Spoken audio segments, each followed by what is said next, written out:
In 1996, a young couple left their New York brownstone just hours after saying, "I do." Neighbors saw them step into a waiting car, the bride still in her dress, the groom carrying their bags. They never returned. Their passports remained untouched, their bank accounts frozen, their apartment left exactly as they'd walked out, wedding champagne half drunk on the table. By dawn, the newlyweds had vanished from the city without a trace. For 26 years, detectives, families, and strangers have been haunted by one question: what happened to the vanishing newlyweds of New York? If you're new here, make sure to hit that subscribe button and turn on notifications. The night of October 14th, 1996, was unusually warm for New York in autumn. The city streets still hummed with late-night traffic, neon lights smudging the edges of the dark. In Greenwich Village, tucked into a quiet residential street lined with sycamores, stood a narrow brownstone house. Its windows glowed faintly with the remnants of celebration. Inside, remnants of a wedding lingered like ghosts. The dining table was cluttered with half-empty wine bottles, a platter of uneaten hors d'oeuvres, and a wedding cake. One tear already cut, the knife still resting against its side. The house smelled faintly of roses and candle wax. In the living room, a video camera sat on a tripod, its red light off, a tape inside still wound to the final minutes of the reception. The bride's satin heels lay abandoned near the sofa. A bow tie was crumpled on the rug. 2 champagne flutes, untouched, sat waiting on the mantelpiece as though expecting a toast that never came. By morning, the house was silent. When the bride's mother arrived to check on them, expecting to see her daughter packing for the honeymoon to Paris, she found the front door unlocked. The wedding dress was draped carefully over the arm of a chair, as if set down for a moment. The luggage stood ready by the door. The passports were still on the counter. But the couple, Daniel and Claire Whitmore, were gone. No signs of forced entry, no blood, no note, no witnesses. The police treated it at first as a voluntary disappearance. Maybe the young couple had decided to run away from their carefully orchestrated lives, start fresh somewhere else. But that theory collapsed within days. Their bank accounts remained untouched, their credit cards dormant. The honeymoon tickets, 2 first-class seats to Charles de Gaulle, went unused. Weeks turned into months. A search stretched from the city's 5 boroughs to the riverbanks of the Hudson, from airports to small-town motels. Flyers with their wedding photo, Claire radiant in lace, Daniel sharp in his black suit, fluttered on lampposts until the ink bled away in the rain. But nothing surfaced. The case became one of those haunting city legends, whispered about, speculated upon, eventually fading from the front page into the archives. Reporters moved on, detectives retired, the brownstone was sold, and yet, like the champagne flute still waiting to be raised, questions lingered. Where did the newlyweds go that night? Who silenced their joy forever? And why, decades later, are new clues beginning to surface? Clues that suggest Daniel and Claire never left that house at all. The brownstone on Perry Street had changed hands 3 times since 1996. Each new owner painted over the walls, replaced the floors, and tried to banish the unsettling sense that clung to the place. Yet something always lingered. An echo of absence, a silence too heavy for an ordinary home.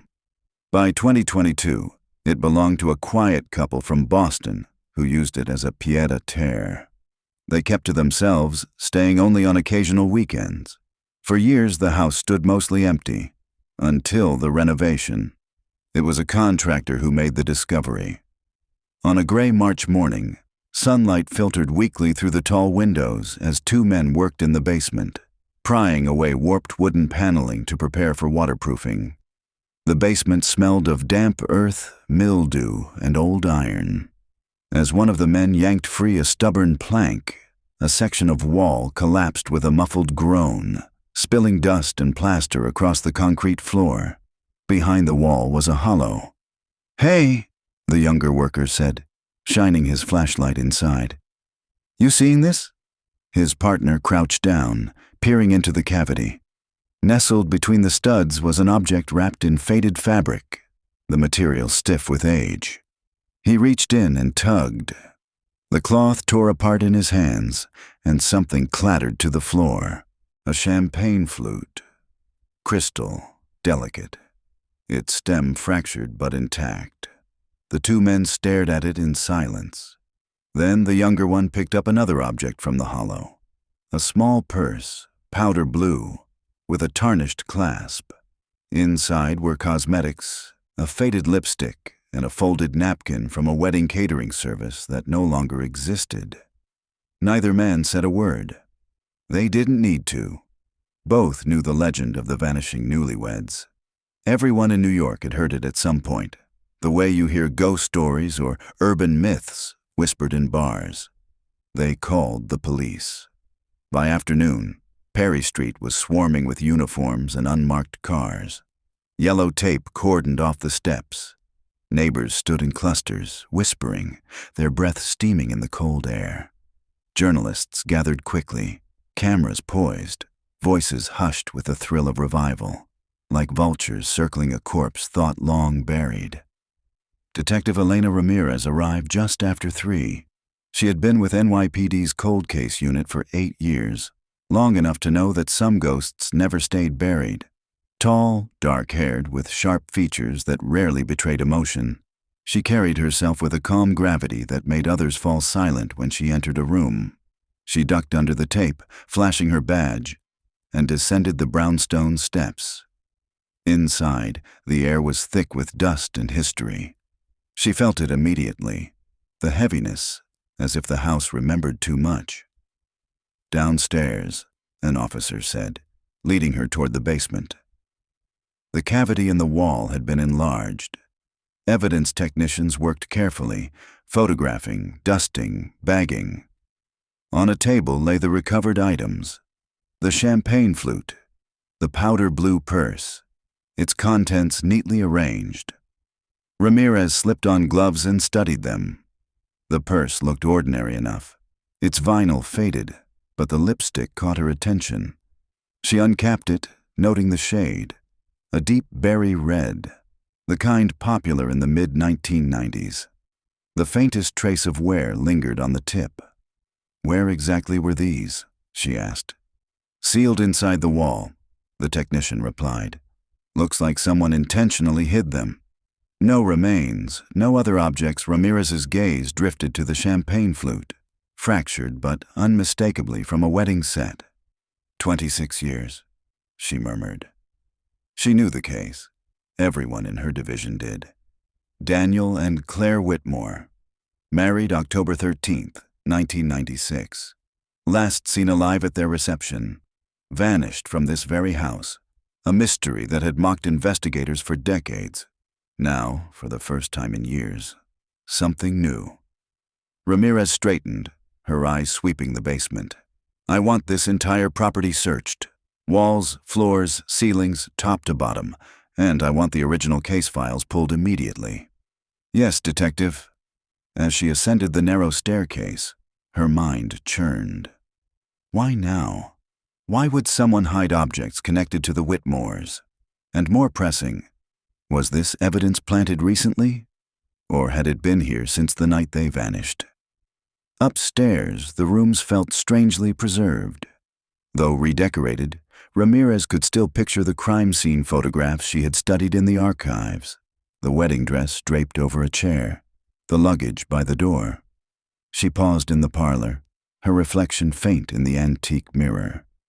In the glass, she almost expected to see the young couple standing behind her, smiling, holding hands, unaware of what fate had in store. Her phone buzzed. It was her supervisor, Captain Adler. "Ramirez, I just heard. The Whitmore case?" "Yes, evidence recovered at their old residence, purse and personal items, consistent with the bride." There was a pause on the line. Then Adler's voice, low. "This case nearly destroyed careers back in the 90s. You reopen it, you'd better be sure you can carry it through. I'm sure, Ramirez said. Someone hid those items for a reason. We owe it to the family. Fine. Your lead, but tread carefully. The Whitmores weren't just anybody. They had connections. The call ended, leaving Ramirez with a hollow echo of warning. She glanced back at the mirror. The empty room reflected itself endlessly, the silence pressing in. That night, she sat in her office surrounded by case files. The photographs were brittle with age, the notes typed on yellowing paper, witness interviews, family statements, maps of search areas. She read until her eyes blurred. Daniel Whitmore, 29th corporate attorney, rising fast in his firm. Well-liked, ambitious, son of a respected judge. Claire Halbrook Whitmore, 26, aspiring artist, known for her warmth, charisma, and striking presence.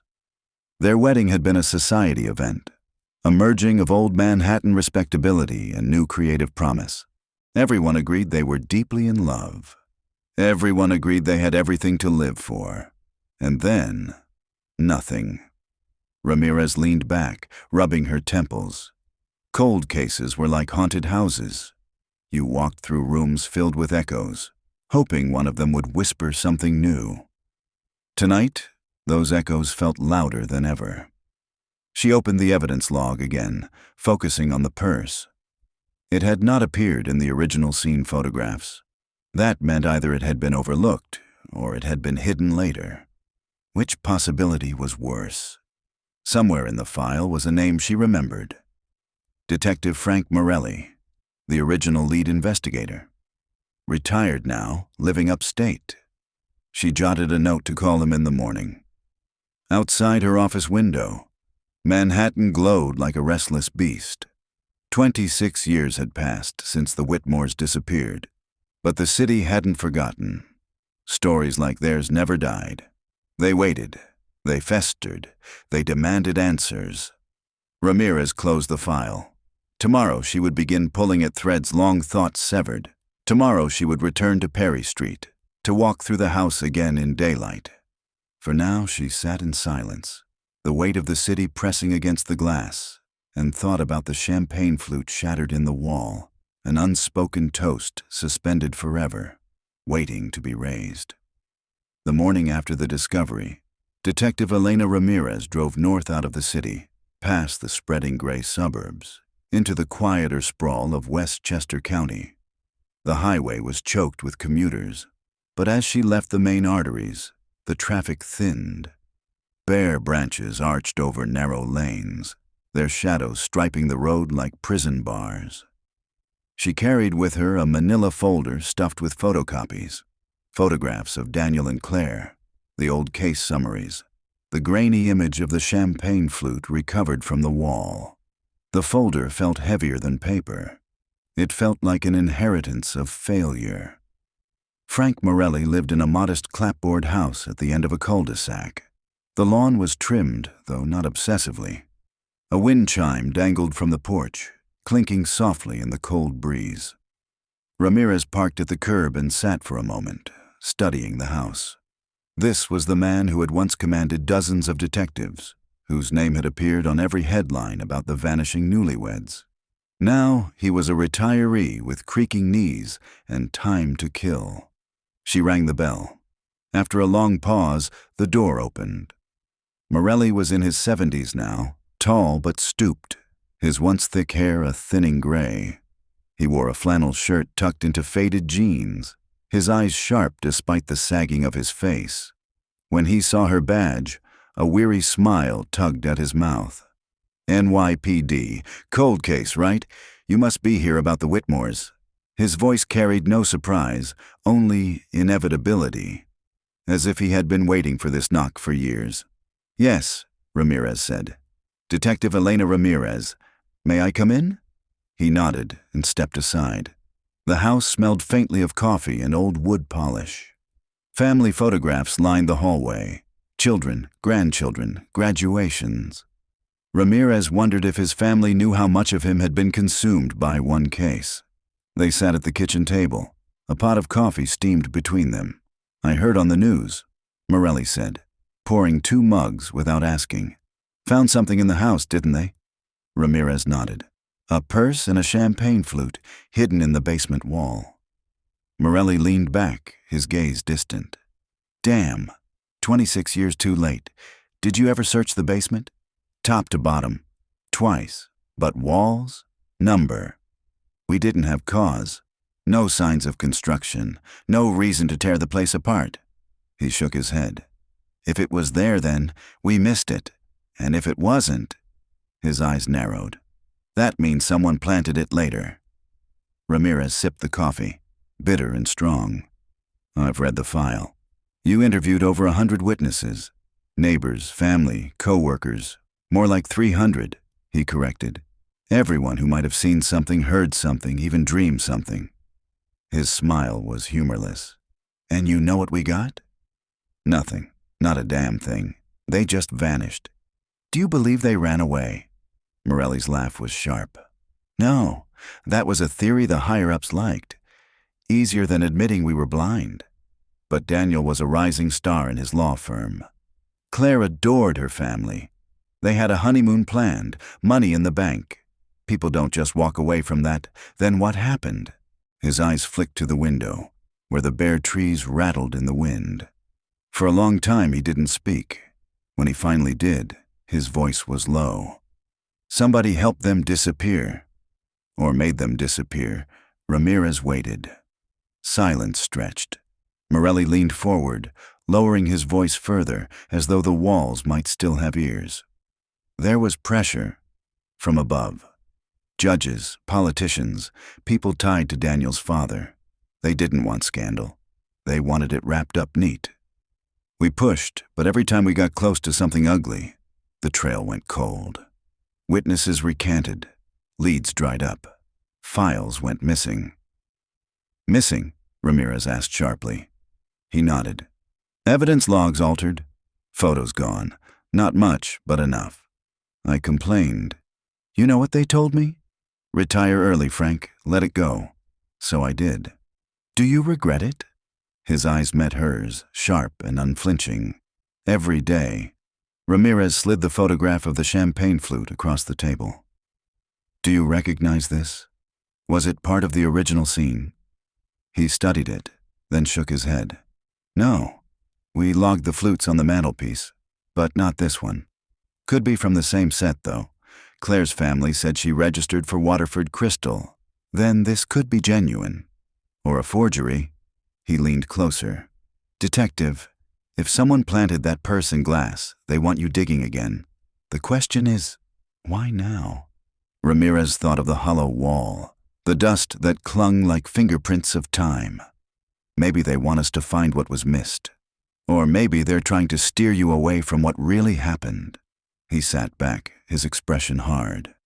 Be careful. The Whitmores weren't just a tragedy.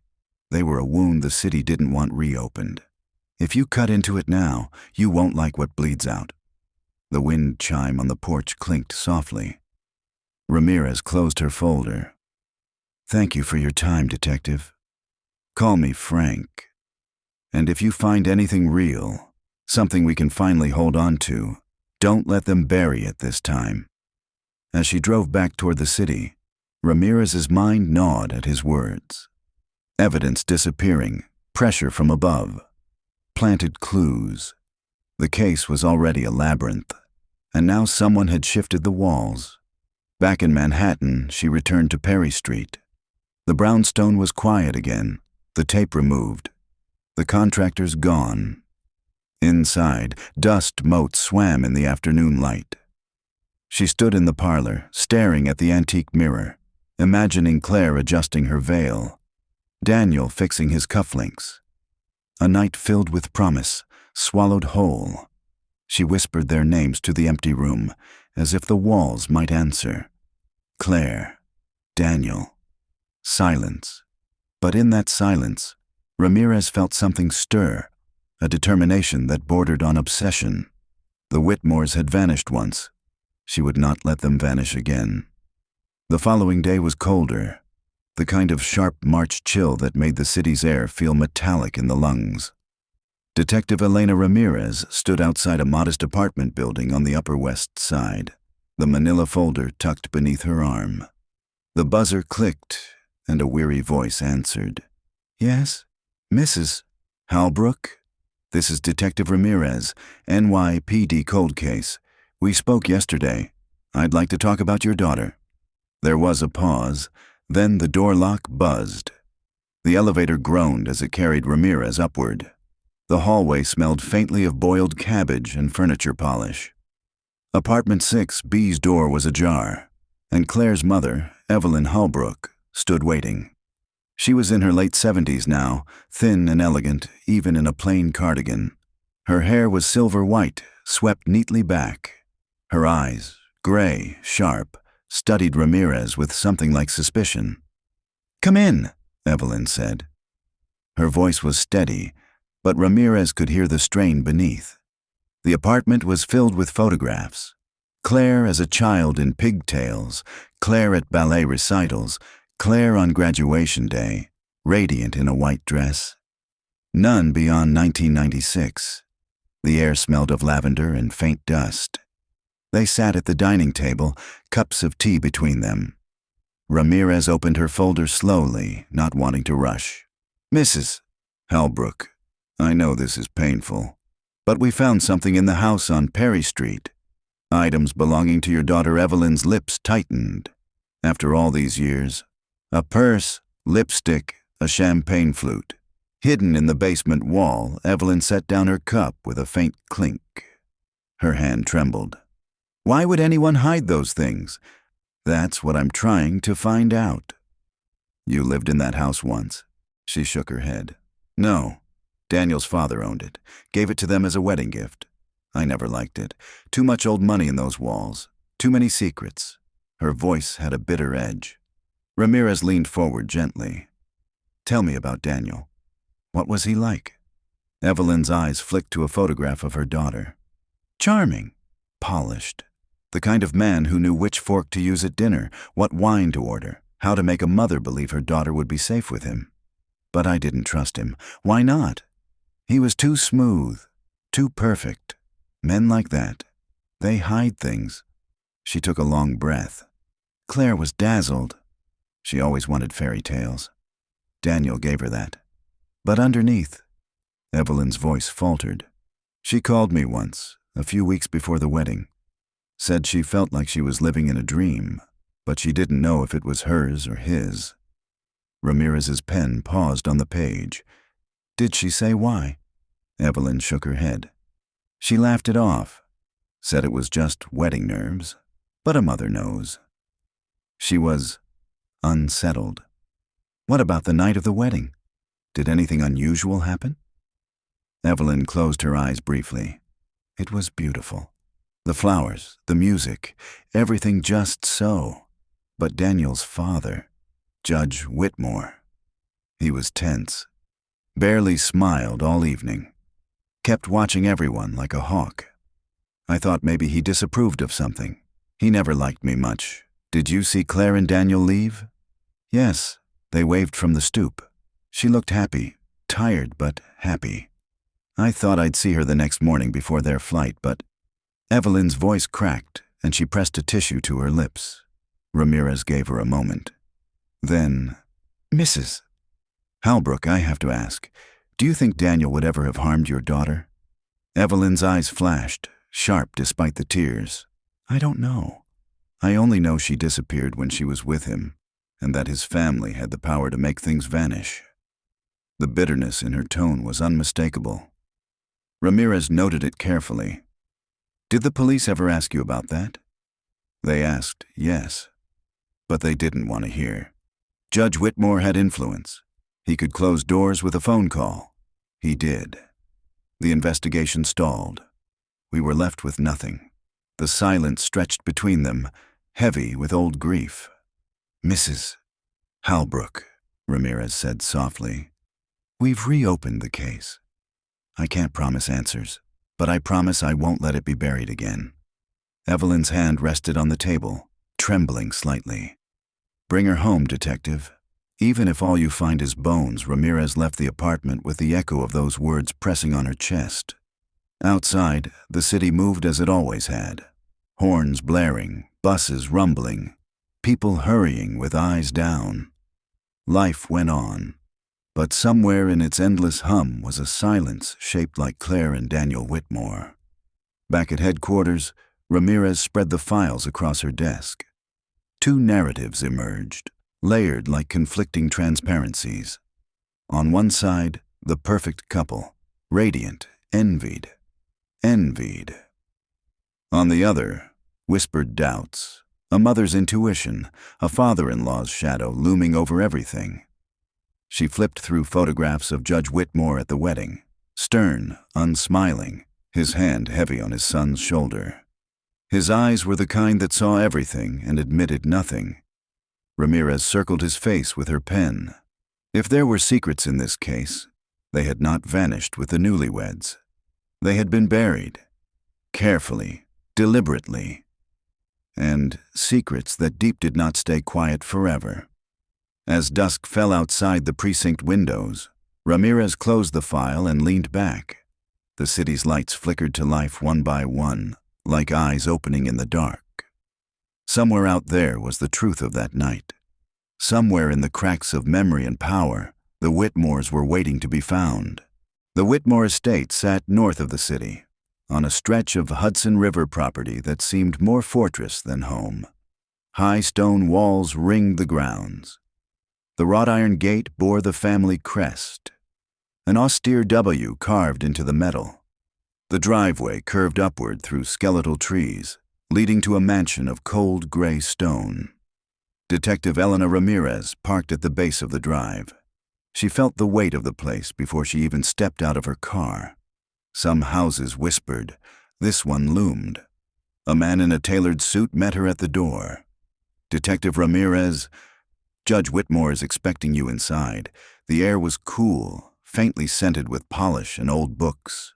Oil paintings lined the hallways, ancestors in black robes, stern and unyielding. They seemed to watch Ramirez as she was led into the library. Judge Robert Whitmore rose from behind a mahogany desk. He was in his 80s now, but age had not diminished him. His posture was rigid, his presence commanding. His eyes, pale blue, assessed Ramirez as if she were a witness on the stand. "Detective," he said, extending a hand. His grip was dry, firm. "It's been a long time since anyone from the NYPD came here about my son." "Your son and daughter-in-law," Ramirez said evenly. A flicker of irritation passed through his gaze. "Yes, Claire as well." He gestured to a chair. "Please, let us not waste each other's time." Ramirez sat. The judge did not. He remained standing as though the act of towering over her was instinct. "We found items in the Perry Street house," Ramirez began. "A purse, a champagne flute, hidden inside a basement wall." The judge's expression did not change. "After 26 years, yes, we believe they belong to Claire." His gaze was steady, unnerving. "And you think this discovery will succeed where decades of investigation failed?" "I think it's a start." For a moment, silence. Then he turned to the window, looking out at the dark river. "You know, Detective, grief is like erosion. At first it carves deep, violent scars. Over time it smooths, dulls, but the shape remains." Always Ramirez waited. She had learned not to interrupt silences. "I buried my grief," he said finally. "Buried it with my career, with my reputation, with my life. And still, you people come knocking. Because your son and his wife disappeared without explanation," Ramirez said. "Because their families deserve answers." His eyes snapped to hers, suddenly fierce. "Answers. Detective, there are no answers. Only void. Only silence. Daniel is gone. Claire is gone, and nothing you dig up from the walls will change that." Ramirez leaned forward. "Mrs. Halbrook doesn't agree. She believes there were things you didn't want revealed." His jaw tightened. "Evelyn Halbrook has hated me since the day our children met." She wanted someone humble for her daughter, a man she could control. Not my son, not my family. Ramirez kept her tone calm. Did Daniel ever confide in you? Did he mention any trouble? Financial, personal, professional? Before the wedding? The judge returned to his desk, resting one hand on the polished surface. Daniel was on the cusp of partnership. He had powerful clients, powerful enemies. That is the nature of law. But trouble? He shook his head. No, he was my son. He would have told me Ramirez studied him. His certainty was too clean, too unyielding. And Claire? She asked. The judge's lips thinned. Claire was spirited, idealistic. She wanted art and freedom. My son wanted order. That is marriage, compromise. But she loved him. He loved her. That is all that matters. Ramirez let the silence stretch again. Finally, she said, we'll need access to any personal papers, diaries, correspondence from Daniel around the time of the wedding. The judge's laugh was sharp, humorless.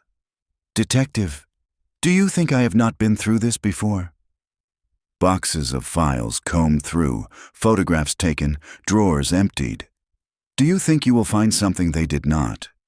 Things change, Ramirez said simply. The judge's gaze hardened. No, detective. Things do not change. People vanish. The world moves on. That is the truth. For a moment, the room was heavy with the ticking of a grandfather clock. Then, softer, the judge added, my wife died believing our son was murdered. I never accepted that. I believe he left. Chose freedom over obligation. Perhaps Claire went with him. Perhaps not. Either way, they are beyond your reach, Ramirez stood slowly. With respect, Judge, I don't believe people just vanish. Someone knows what happened. Someone always knows his eyes narrowed. Then perhaps you should look inward. Ask yourself who benefits from reopening wounds that never healed. The interview was over. Outside, the river glittered under a pale winter sun. Ramirez walked back to her car, her notebook heavy with fragments of truth and evasion. The judge's words replayed in her head. Daniel chose freedom. Claire went with him. Perhaps not. It wasn't what he said. It was what he didn't. She drove back toward the city, her mind buzzing. Evelyn Halbrook believed Daniel had harmed Claire. Judge Whitmore believed Daniel had abandoned everything. Both narratives absolved their own grief. Both left questions hanging like nooses. Back at her office, Ramirez spread the photographs of the wedding across her desk. Daniel in his suit, smile fixed. Claire beside him, radiant. The judge in the background, stern. Evelyn on the other side, smiling for the camera but with tension in her shoulders. Families told stories to protect themselves. The Whitmores, the Halbrooks, each had rewritten the night in ways that fit their own survival.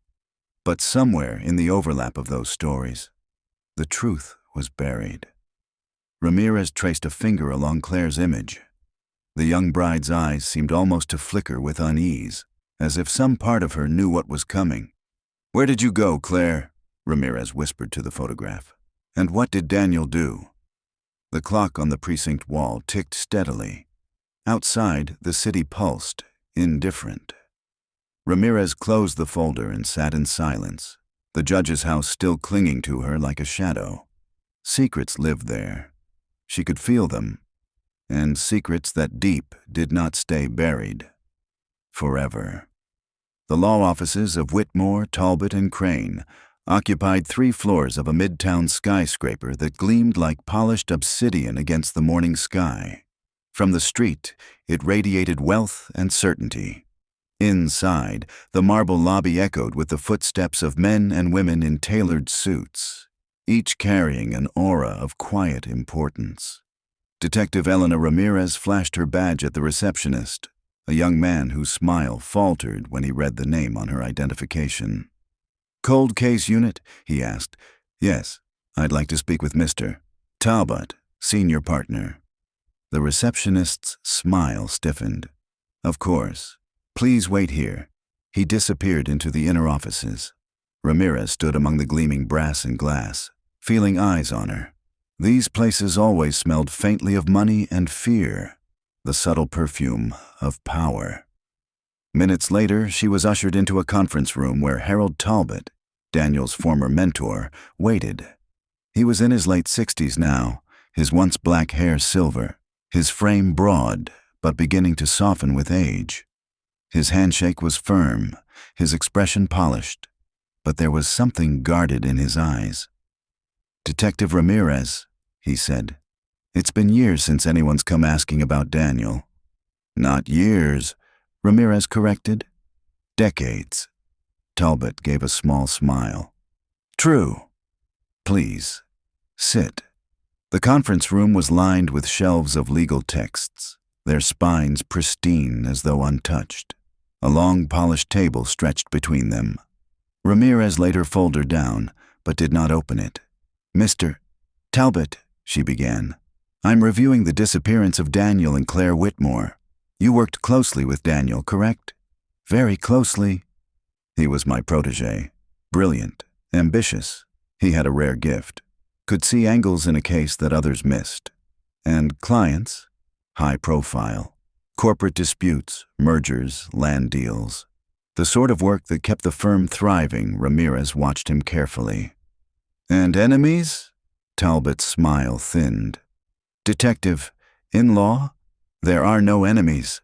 Only opposing counsel who sometimes lose millions of dollars because of your firm's brilliance." His eyes narrowed. "What are you suggesting?" "I'm suggesting Daniel's professional life may not have been as clean as it looked." Talbot leaned back, folding his hands. "Detective, Daniel's disappearance was a tragedy. But to connect it to his work is—" "I didn't say it was connected," Ramirez interrupted softly. "I asked if there were enemies. Did anyone threaten him? Did any case stand out?" Talbot's silence stretched. Finally, he said, "There was one. A development deal. A property in the Bronx. Environmental disputes. Zoning battles. Daniel was lead counsel. The opposition accused us of burying evidence about toxic waste on the site. There were heated exchanges." "Who was the opposition?" "A small firm, now defunct. But their lead attorney, Anthony Costa, was vocal. Accused Daniel of collusion with city officials." Talbot's tone hardened. "It was nonsense. But Costa had a temper. Made threats, physical threats? Vague. Nothing actionable. But enough that Daniel mentioned them to me." Ramirez made a note. "And what about inside the firm? Did Daniel ever clash with colleagues?" Talbot hesitated. "He was ambitious. Some resented that, but nothing beyond professional rivalry. Did you attend his wedding?" "Yes. And—" Talbot's eyes flickered. "It was beautiful." "They seemed radiant, Ramirez repeated. He cleared his throat. "What exactly are you hoping to find, Detective?" "The truth," Ramirez said simply. Talbot's smile returned, polite but brittle. Sometimes the truth is less satisfying than mystery. When Ramirez left the building, the sky above Midtown had turned the color of lead. She stood among the rushing crowds, her mind replaying his evasions. A development deal, a toxic site, a rival lawyer who made threats, all scrubbed from the official file, or buried so deep they barely left a trace. Back at her office, she searched old newspaper archives. There it was, 1996, a small article buried deep in the business section. "Bronx residents sue over development site." The article accused the city of approving a project on land contaminated with industrial chemicals. Daniel Whitmore, representing Whitmore, Talbot, and Crane, argued the claims were exaggerated. Anthony Costa, the opposing attorney, called the case a shameless cover-up. The case had quietly vanished from the docket after that, settled, dismissed, or buried. Ramirez couldn't tell. But Costa had been right about one thing. The site later became a wasteland, abandoned when construction halted. She dug deeper. Costa had been disbarred in 1999. Drunk driving arrests, bar fights, a trail of self-destruction. He died in 2008 of a heart attack in Queens. Dead ends, but not meaningless. Ramirez leaned back, staring at the ceiling. If Daniel had been caught in corruption, if he had enemies willing to ruin him, it could explain part of the puzzle. But Claire had vanished too. Would enemies of Daniel erase them both? Or was there something else? Something even closer to home? Her phone buzzed. A text from forensics. Items recovered from Perry Street house undergoing analysis.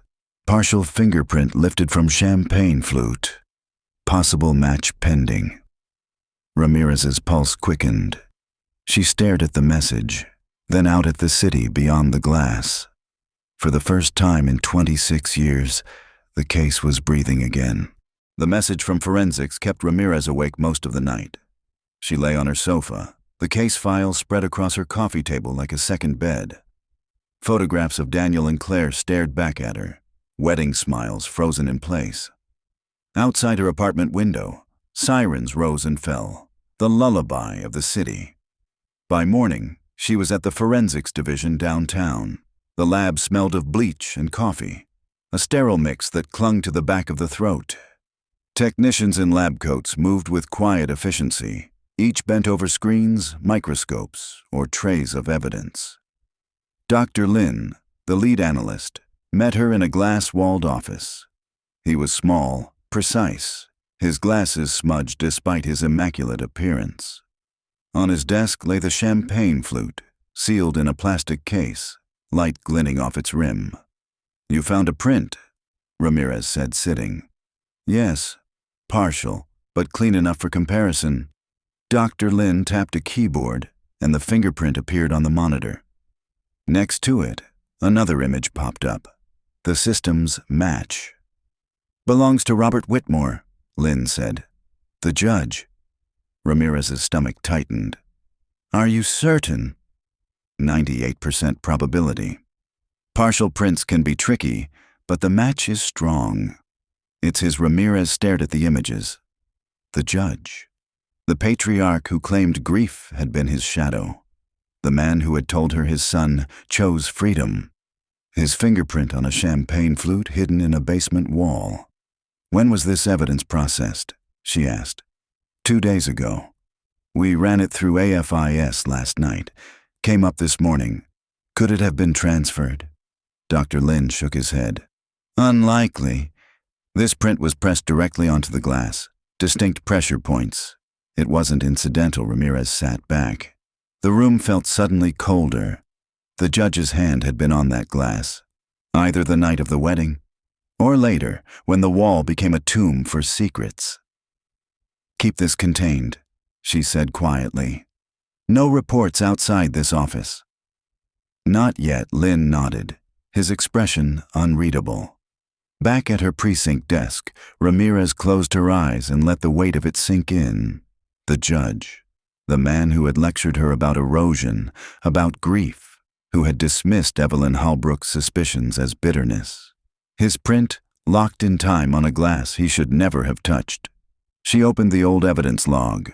The original report listed 2 champagne flutes found on the mantelpiece.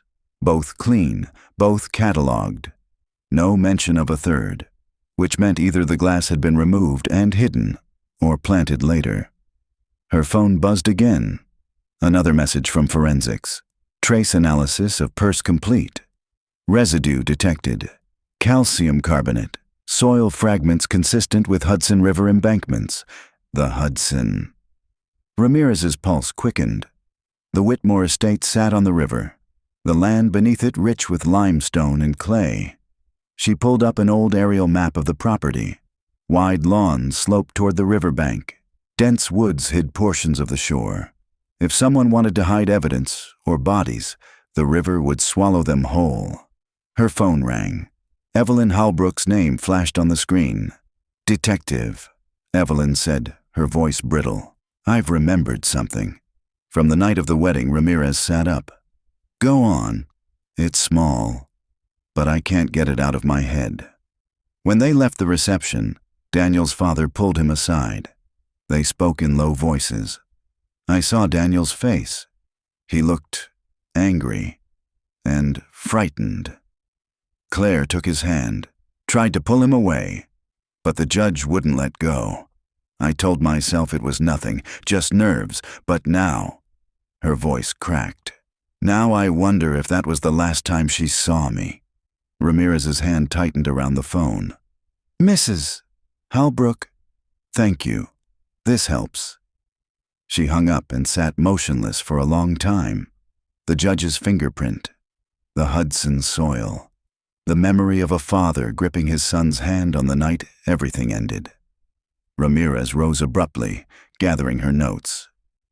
She drove north again, through the city's sprawl into the gray quiet of Westchester. The Whitmore estate rose before her like a fortress of silence. This time she parked outside the gates and waited. The air smelled of damp earth and river wind. After several minutes, a black sedan pulled up the drive. A driver in a cap sat behind the wheel. The rear window lowered just slightly. Pale blue eyes peered out. Detective Ramirez, Judge Whitmore's voice called, calm but edged. Why are you here again? Ramirez stepped closer. Because your fingerprint was found on a champagne glass hidden in the Perry Street house. Silence. Then a faint laugh. Is that your revelation? Glasses pass through many hands at weddings, not hidden in basement walls. The judge's face remained unreadable. You think you've found something. You've found nothing. Be careful, detective. There are truths you cannot prosecute, and there are graves better left undisturbed. The window slid up. The sedan rolled through the gates. The iron bars clanged shut. Ramirez stood in the chill wind, heart hammering. She had just declared war on the Whitmore family. The Hudson was gray that morning, restless under a low sky. Wind chopped the surface into small waves that slapped against the embankment, each one sounding like a muffled heartbeat. Detective Elena Ramirez stood on the edge of the Whitmore estate's riverfront, watching as a police boat cut through the water. The search team had assembled at dawn. Divers in black neoprene suits moved with quiet efficiency, checking their oxygen tanks and lights. A mobile command post was set up on the shore, radios crackling. The judge had not given permission, but Ramirez didn't need it. Probable cause had been established by the forensic findings. A warrant signed at midnight had unlocked the shoreline. Detective, Sergeant Kowalski, the dive team leader, said, adjusting his mask. We'll sweep the drop-off first. If something's down there, we'll find it. Ramirez nodded, her eyes fixed on the water. Be careful. Currents are strong. The divers slipped beneath the surface, black shapes swallowed by the river's murk. Hours passed. The shoreline grew crowded with officers, technicians, photographers waiting for something to happen. Ramirez paced, her boots sinking into the wet earth. Every few minutes she glanced toward the mansion on the hill.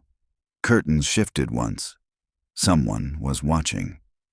Finally, a diver surfaced, signaling. The team hauled a crate onto the deck of the boat. Ramirez hurried forward as it was carried ashore. The wood was swollen, warped, its iron latches rusted. A faint smell seeped from it, earthy, sour, old. The crate was pried open. Inside were fragments of fabric, bone, and something else. A leather-bound journal, water-damaged but intact enough to be legible. Ramirez's breath caught. Get this to the lab, she ordered, carefully. The divers returned with more. Not bodies, not whole, but pieces. Small bones scattered, cloth tangled with silt, the remains of something once human. One of the technicians whispered, Dear God. Ramirez forced herself to remain steady. Bag everything. Photograph before removal. Treat this as multiple evidence sets. By nightfall, 4 crates had been recovered. Each held fragments, bones, scraps of clothing, personal effects, watches, a belt buckle, a shoe. None intact, but enough to suggest more than one person. Back at the precinct, Ramirez sat under the harsh glow of fluorescent lights, the journal before her. The leather was cracked, the ink blurred by water, but words still emerged. October 12th, 1996, the night before the wedding. Claire is radiant, but I can't sleep. Father says appearances matter above all. He's watching me, always watching. Ramirez's pulse quickened, Daniel's handwriting neat and deliberate. October 14th, 1996. The house is quiet now. Claire is upstairs, humming to herself. Father came again tonight. He said there are debts, obligations I must honor. He said Claire doesn't understand what it means to be a Whitmore. He told me choices must be made. I don't know what to do. The words bled into water stains. Ramirez flipped to another page. Later, there was shouting. Claire wanted to leave. Father said she could not. I tried to protect her. I tried. The ink smeared, illegible. The entry ended mid-sentence. Ramirez stared at the page, her throat dry. Choices must be made. Debts, obligations. The judge's pale eyes came back to her, the warning in his voice, the certainty in his tone. Some truths you cannot prosecute. She looked down again at the bones catalogued from the crates. Forensics would tell her soon if they belonged to Daniel, to Claire, or to someone else entirely. But deep in her gut, she already knew. The Whitmore estate was not just a house of secrets. It was a graveyard. The forensic lab smelled of chemicals and old coffee. Machines hummed. Screens glowed with skeletal reconstructions. Detective Elena Ramirez stood beside Dr. Lynn as trays of bone fragments were carefully laid out on a stainless steel table. Each piece was tagged, photographed, and numbered. The river preserved them better than soil would have, Lynn said, adjusting his gloves. But water leaves its own signature: erosion, mineral staining. These remains have been submerged for decades. Ramirez forced herself to look directly at them. Femurs, ribs, a jawbone with 2 molars missing. Fragments too small to belong to one person. Too many for just Daniel and Claire. How many individuals? She asked. Lynn's tone was clinical. At least 3. Possibly 4. We'll confirm with DNA. Ramirez's stomach tightened. 3? 2 appear male, 1 female. Age is difficult to pinpoint, but 1 male was young, 20s maybe. Another older. The female, mid to late 20s, Claire. And the journal? Ramirez asked. Lynn gestured to a separate table where the water-damaged book sat under glass, pages stabilized by technicians. We're transcribing it. The ink bleed makes parts unreadable, but what we can see. He slid over a typed excerpt. Ramirez read, October 15th, 1996. She begged me to leave with her. I wanted to. God help me, I wanted to. But Father said I owed him everything, that our blood carried obligations, debts older than myself. He said I would ruin us all if I left. I can still hear her voice, begging. I can still feel her hand in mine. Ramirez exhaled slowly. It wasn't the voice of a man plotting harm. It was the voice of someone trapped. Detective, Lynn said softly. There's something else. He handed her a plastic evidence bag. Inside was a ring, simple gold, dulled by river silt. The inscription inside was faint but legible. CH and DW forever. Claire Halbrook and Daniel Whitmore. Ramirez's chest ached. The ring had lain in the dark river all this time, while families grew old, while lives moved on. DNA? She asked. We rushed it.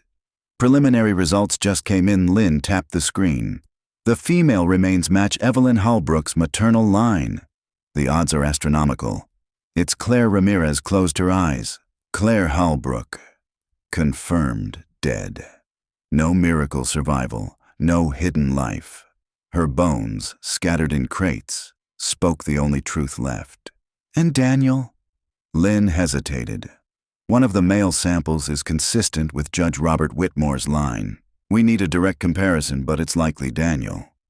The air seemed to thicken. Ramirez gripped the edge of the table. Daniel, too. Both of them gone. Then who's the third? She asked. Lynn looked uneasy. We don't know yet. But whoever he was, his presence complicates everything. That night, Ramirez sat alone in her apartment, the journal pages spread before her. Daniel's words blurred with exhaustion. I tried to protect her. I tried, and failed. She thought of Evelyn's grief, sharp and enduring, of the judge's certainty that his son had chosen freedom, the fingerprint on the champagne flute, the journal contradicting the judge's narrative. If Daniel had been killed alongside Claire, then the judge's story was a lie. But why? To protect family honor? To bury debts that stretched back generations? Or to shield himself from the truth that he had destroyed his own blood? Ramirez poured herself a glass of water and stared at the city lights. The case was no longer just about two missing newlyweds. It was about legacy, power, and the kind of secrets that warped entire families. The third set of remains lingered in her thoughts. A missing witness? An accomplice who knew too much? Another victim silenced in the same river? The answers lay not only in evidence, but in the minds of those still alive. And one of those minds belonged to Judge Robert Whitmore. Ramirez closed the journal and slid it into her bag. Tomorrow she would confront him again. But this time, she had bones. The interrogation room was stripped of comfort. 4 gray walls, a metal table, 2 chairs. Fluorescent light buzzed overhead. The air smelled faintly of dust and disinfectant. Detective Elena Ramirez sat with her files neatly stacked before her. She had asked for no partner, no observers. Some battles had to be fought alone. The door opened. Judge Robert Whitmore entered with the slow dignity of a man who had spent his life walking into rooms that bent to his authority. Even now, at 83, his presence filled the space. He wore a dark suit, pressed and immaculate. His pale eyes regarded Ramirez as though she were a junior clerk. I agreed to come voluntarily, he said, settling into the chair across from her. Do not mistake that for submission. Ramirez didn't flinch. This isn't a courtroom, Judge. You don't set the rules here for a moment. Silence stretched between them. Then Ramirez slid a clear evidence bag across the table. Inside was the wedding ring, dulled but still gleaming faintly. This was recovered from the Hudson River, she said, along with remains. Claire Halbrook's remains. Daniel's too, both confirmed by DNA. The judge's face remained impassive. Only a flicker in his jaw betrayed tension. You said your son chose freedom, Ramirez pressed, that he walked away. But he didn't. He died. And Claire died with him. The judge's fingers tapped once against the table. Then they stilled. Detective, do you know why truth is a burden? Because once spoken, it cannot be taken back. It reshapes the world, whether one wills it or not. Tell me then, Ramirez said. Reshape it. His gaze bored into hers. You believe Daniel was a victim, that Claire was a victim. Perhaps they were, but you do not understand the weight of family, the obligations, the debts. She opened the journal and pushed it toward him. Your son understood. He wrote about them, about you. The judge's hand lingered above the pages but did not touch. His voice dropped, colder. Daniel was weak. He wanted love, art, dreams. I raised him for duty, for power. He resented me for it, and Claire fed that resentment. Ramirez leaned forward. Resentment doesn't explain bones in a river. Who killed them, Judge? You? Or someone you protected? For the first time, his composure faltered. A muscle in his cheek twitched. His voice, when it came, was softer. There was another. A man Daniel trusted, a friend, though not of my choosing. He came to the house that night. After the wedding, Ramirez's pulse quickened. Who? The judge's eyes flickered to the mirror on the wall, though no one watched from behind it. If I speak his name, you will dig. And if you dig, you will uncover things older than you, detective. Things buried not just in this family, but in this city. Graves layered beneath stone and glass. You're stalling, Ramirez said evenly. You know who the third set of remains belong to, don't you? His gaze snapped back to hers, fierce. Yes, and that is why you should let it rest. Because it implicates you?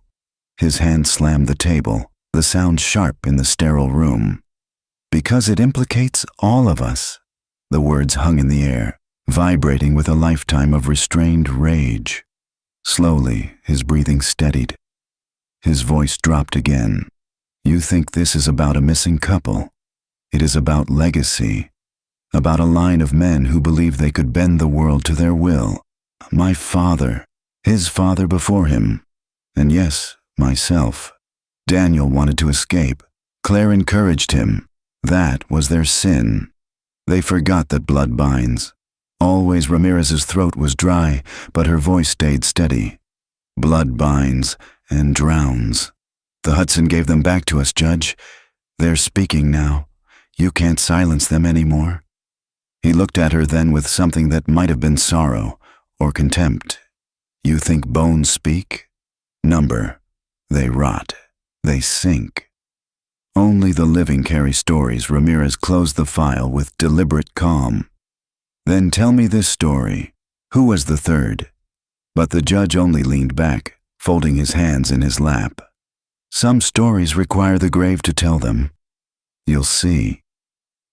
The silence that followed was heavier than any confession. Ramirez rose, signaling the session was over. As the door opened, the judge's voice followed her, quiet but sharp. Detective Ramirez, he said, be careful which truths you drag into the light. Some shadows keep the city standing. She walked out without looking back, her pulse racing. In her notebook, one phrase stood alone in fresh ink. The third. Who was the third? The city archives smelled of mildew and paper dust, the air heavy with forgotten years. Ramirez stood among rows of gray metal cabinets, the fluorescent lights buzzing above her like a swarm of insects. The staff had brought her boxes stamped with the Whitmore name. Property deeds, court filings, sealed transcripts dating back nearly a century. She pulled on latex gloves and began to sift. The Whitmore family tree stretched back like a vein through the city's history. Bankers, lawyers, judges, every generation etched into officialdom. And beneath it, whispers. Lawsuits that vanished, complaints dismissed, police investigations that stalled and died. Ramirez found what she was looking for in a crumbling folder labeled Whitmore, Robert, 1972. A deposition transcript. Plaintiff, Anthony Costa, the same attorney who had clashed with Daniel years later. Costa had accused Judge Whitmore, then a rising prosecutor, of suppressing evidence in a case involving a chemical plant. The deposition never saw daylight. The complaint was withdrawn under confidential settlement. But in the margin of Costa's notes, a name appeared over and over. Michael Harrington. Ramirez froze. She knew the name. A local activist, disappeared in 1973 after leading protests against industrial dumping along the Hudson. His case had been briefly investigated, then forgotten. She scribbled the connection in her notebook. Harrington had vanished. Now, decades later, unidentified male remains had surfaced beside Daniel and Claire. Could Harrington be the third? At the precinct, Ramirez pulled Harrington's file from cold storage. The photo showed a man in his late 20s, sharp-eyed, intense.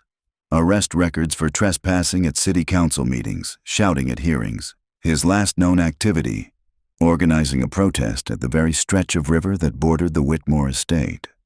After that, silence. She leaned back, staring at the photo. If Harrington had threatened the Whitmores, if he had exposed their dealings, then his disappearance would not have been chance. Her phone buzzed. It was Dr. Lynn. Detective, he said. We completed mitochondrial DNA testing on the third remains. Maternal line matches descendants of the Harrington family. It's him. Michael Harrington Ramirez's pen hovered over her notebook. She wrote the name slowly, pressing hard enough to tear the paper. Harrington. So the Whitmore estate had hidden not just the Newlyweds, but a man who had challenged its power decades earlier. The implications spiraled outward. Daniel and Claire, silenced in 1996. Harrington, silenced in 1973. The same river swallowing them, the same family looming behind it all. That evening, Ramirez met Evelyn Holbrook in a quiet cafe near the courthouse. Evelyn looked older than ever, her hands trembling slightly as she lifted her teacup. "They found Claire," Ramirez said gently. "And Daniel." "And someone else." Evelyn's eyes widened. "Someone else?" "A man named Michael Harrington. He fought against the Whitmores years before. He vanished too." Evelyn's hand gripped the edge of the table. "So it wasn't just them. This family, this curse. It stretches back further," Ramirez nodded. "The judge knows." He all but admitted it. "But he won't give me names, not directly. He's hiding behind the weight of history," Evelyn's voice broke. "History isn't a shield. It's a chain." Ramirez reached across the table and squeezed her hand. "We're breaking it, Evelyn." Piece by piece, back in her apartment, Ramirez spread photos across her wall. Daniel and Claire, their wedding day smiles. Harrington, fierce-eyed. The judge, cold and remote. The journal, its blurred words bleeding across decades. She drew lines between them with red string. At the center was not Daniel, not Claire, not Harrington. It was the Whitmore estate, the river, the house. A gravity that pulled people in and swallowed them whole. Ramirez stared at the wall until her eyes blurred. She could feel the case deep in her bones now, humming like a warning. Tomorrow, she would go back to the estate. This time, not as a visitor. This time, she would dig where the Whitmores had buried their ghosts. The Whitmore estate was a silhouette against the night sky, its windows like blind eyes. Detective Elena Ramirez parked half a mile down the road and walked the rest, boots crunching softly on gravel. The Hudson moved below, dark and restless, its waves lapping the shore with a rhythm that reminded her of a slow, steady pulse. She carried no lights. The moon was thin, but enough. Her warrant covered the shoreline, but not the house itself. If she wanted answers, she had to take risks. She slipped through the trees bordering the estate. The smell of wet leaves clung to the air. Somewhere in the woods, an owl called once, then fell silent. The mansion loomed closer, its stone walls streaked with shadow. She circled wide, moving toward the riverbank. Her boots sank in the damp earth. She reached the stretch where the crates had been found, the soil freshly disturbed by forensic teams. But farther down, where the woods thickened, the ground was untouched. Ramirez crouched. Her flashlight flicked once, a narrow beam. The earth was uneven, ridged in ways that spoke not of nature but of shovels, long ago. She pulled on gloves and brushed the surface. Her fingers caught on something hard, a corner of brick buried shallow. Not random, a marker. Her heart thudded. She scraped further until a faint outline emerged, rectangular, deliberate. A forgotten grave or the remains of a pit. Branches snapped behind her. Ramirez spun, hand on her holster. "Detective!" The voice was calm. Judge Robert Whitmore stepped out of the shadows, a cane in one hand, his pale eyes catching the moonlight. "You should not be here." Ramirez straightened, pulse racing. "Neither should you." The judge's lips twitched. "This land is mine. It has always been mine. Not the people buried in it," she shot back. "Daniel, Claire, Michael Harrington. How many more?" His cane pressed into the soil. "Enough." Silence stretched, broken only by the whisper of the river. "Why?" Ramirez demanded. Her voice cracked in the still air. "Why bury them here? Why silence them?" The judge's face hardened. Because truth is chaos. My family built order. Harrington threatened it. Daniel betrayed it. Claire was the match he held to burn it all down. I could not allow it. You killed them, Ramirez said. The judge's voice sharpened. I preserved us. He stepped closer, cane striking the ground with each measured move. You dig, detective. You dig and dig.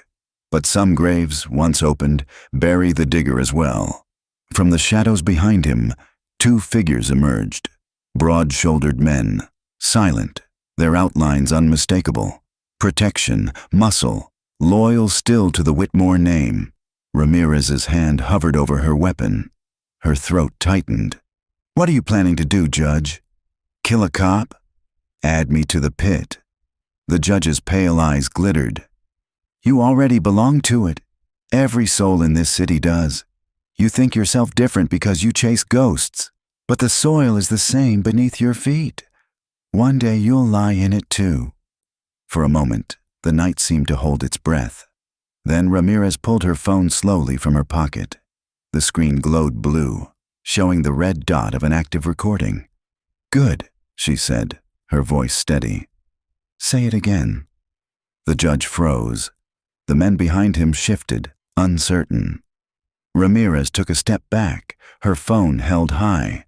You've confessed enough for a jury. Daniel's journal, the bodies, the ring, they'll finish the story. But your own words will seal it. The judge's eyes narrowed. His jaw clenched, but he did not speak. Finally, he raised his cane and tapped it once against the earth. The two men melted back into the shadows. Leave my land, he said softly, before the river takes you too. Ramirez turned and walked into the woods, her breath sharp in her chest. She didn't lower her phone until she reached her car, miles away. Her hands shook as she pressed stop on the recording.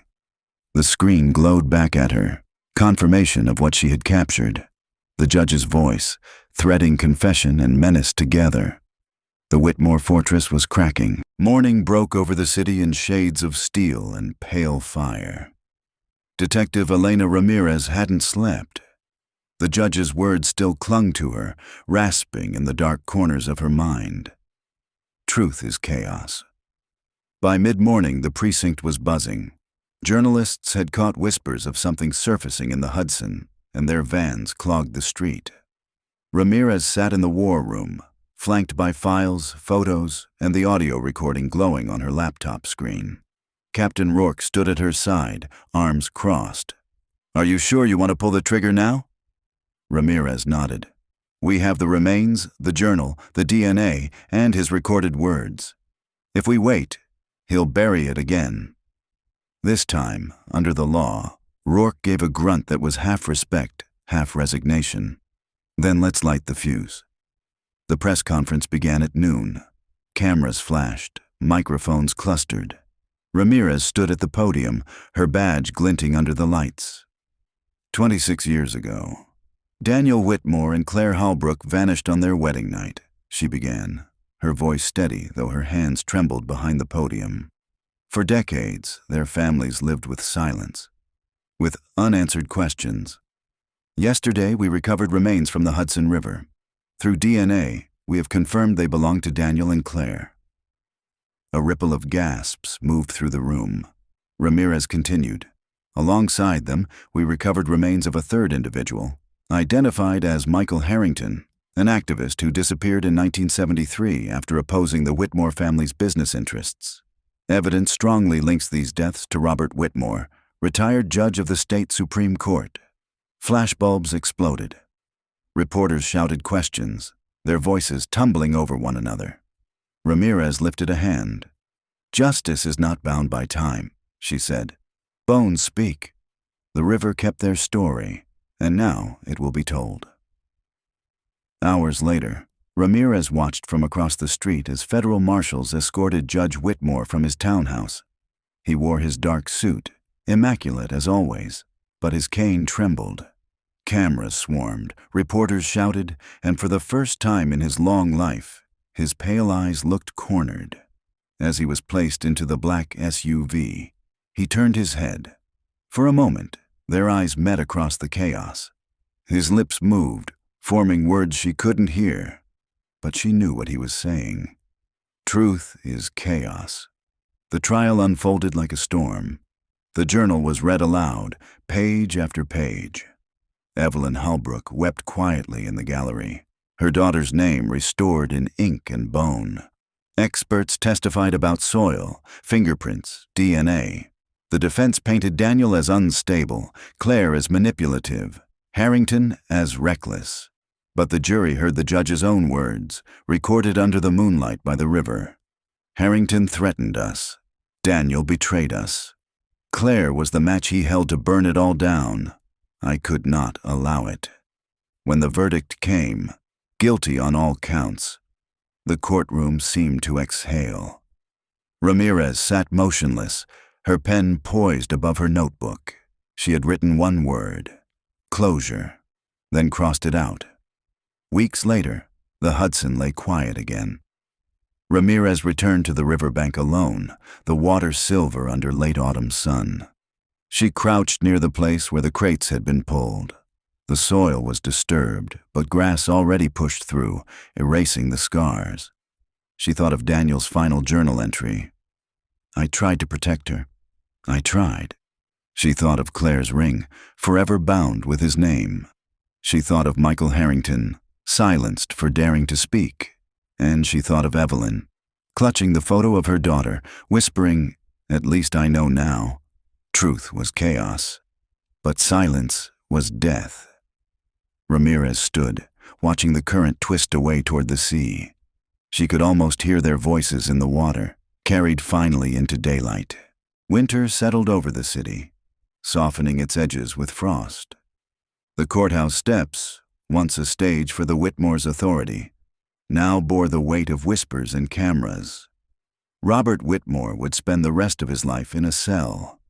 His name, once carved into law, was now etched in scandal. Detective Elena Ramirez walked alone along Fifth Avenue, scarf tight against the wind. She had thought closure would feel clean, like a door finally shut. Instead, it felt like a room still echoing after the last voice had gone. At her desk in the precinct, the files were neatly boxed, labeled, and sent to archives. But fragments lingered. A photo of Daniel and Claire smiling outside the church, Evelyn's trembling hands clutching her daughter's ring, Michael Harrington's stern gaze from a grainy protest poster. She carried them in her mind like stones in her pocket.